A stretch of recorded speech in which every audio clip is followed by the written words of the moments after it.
Ex-NYPD officer arrested, accused of negotiating deals for fentanyl and heroin while on duty. A former New York City police officer was arrested last week and charged with selling fentanyl and heroin, and federal prosecutors accused her of negotiating drug deals on the job. Grace Rosa Baez, 37, of the Bronx, who had been employed with the NYPD since 2012, was arrested Thursday and charged with conspiracy to distribute heroin and fentanyl and 3 counts of narcotics distribution, the U.S. Attorney's Office for the Southern District of New York said in a statement Friday. Cesar Martinez, 43, of Yonkers, who shared an apartment with Baez, faces identical charges, federal prosecutors said.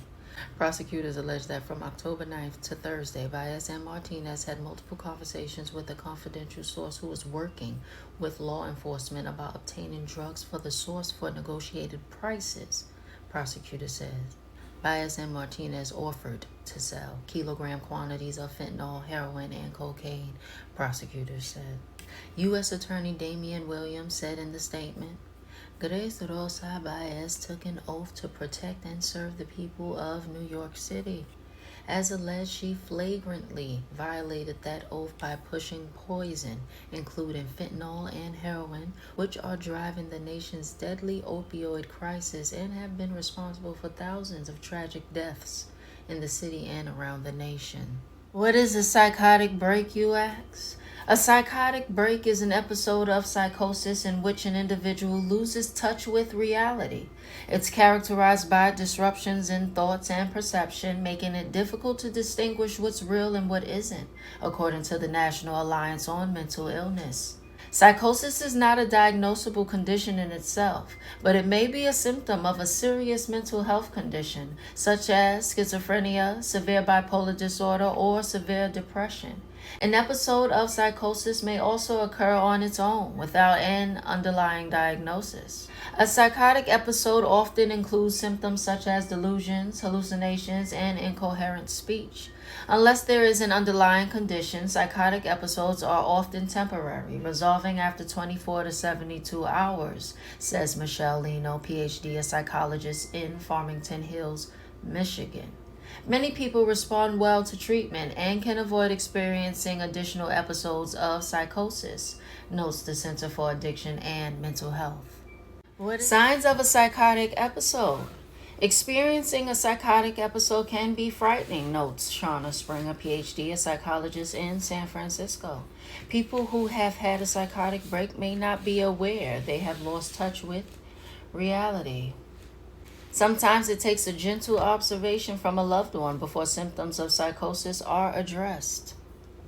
While signs of psychotic episode may vary depending on the individual, common symptoms include withdrawing socially, difficulty communicating, seeing shadows or flashes of light, hearing ringing sounds or voices, paranoia delusions, incoherent speech, neglecting personal hygiene, disrupted sleep, poor school or job performance, symptoms of anxiety, emotional disruption. An episode of psychosis may result in erratic, unpredictable, and even aggressive behaviors that have the potential to put people at risk or harm. If you or a loved one have thoughts of harming yourself or others, seek help by calling 911 or the 988 Suicide and Crisis Lifeline. Now, there is an important distinction between a psychotic episode and a nervous breakdown, and the two are not interchangeable, says Dr. Springer. A psychotic episode is a clinical term characterized by a loss of contact with reality.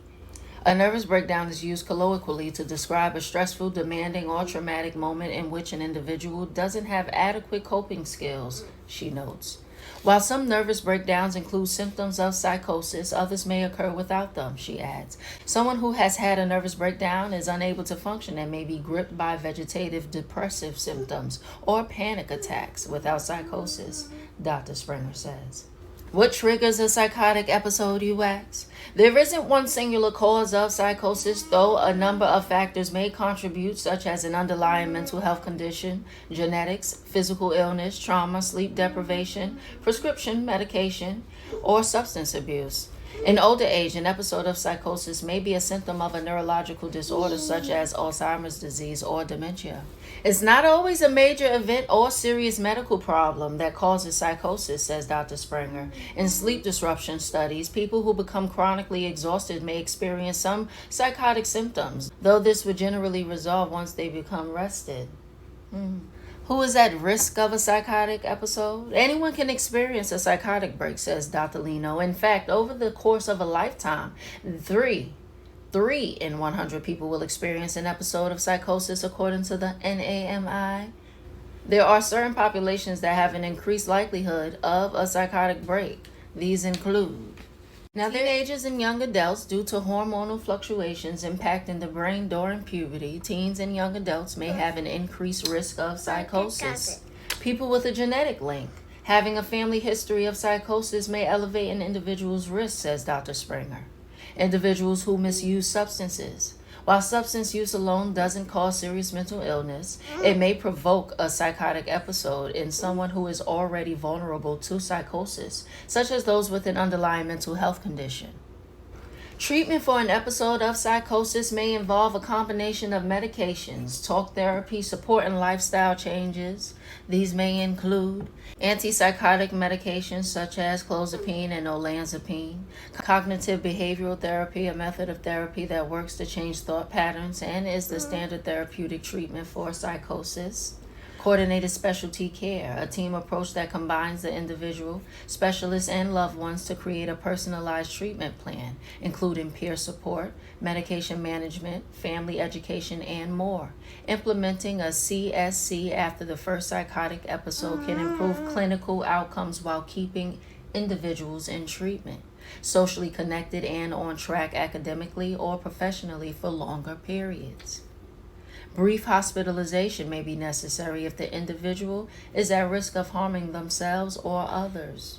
Psychosis is a mental state where your sense of reality is altered. When you're in this state, you have trouble knowing what's real and what's not real. And there are different ways that you can manifest psychosis. One is in perceptual disturbances, like seeing things that aren't real or hearing things that aren't real. These are called hallucinations. You can also have delusions, which are fixed false beliefs. You believe things that are not true, like aliens are inhabiting our bodies and removing our organs at nighttime. Another psychotic symptom is extremely disorganized thinking, also called a thought disorder. You have disjointed thoughts that are hard for people to understand. What you're saying may make sense in your head, but you lack the ability to put the thoughts together in a way that makes sense to the listener. Another thing you can do is have your thoughts be completely derailed. So you start talking about one thing and then move on to something else that may be only partially related to what you started talking about. This is called tangential thinking, where you go off on a tangent.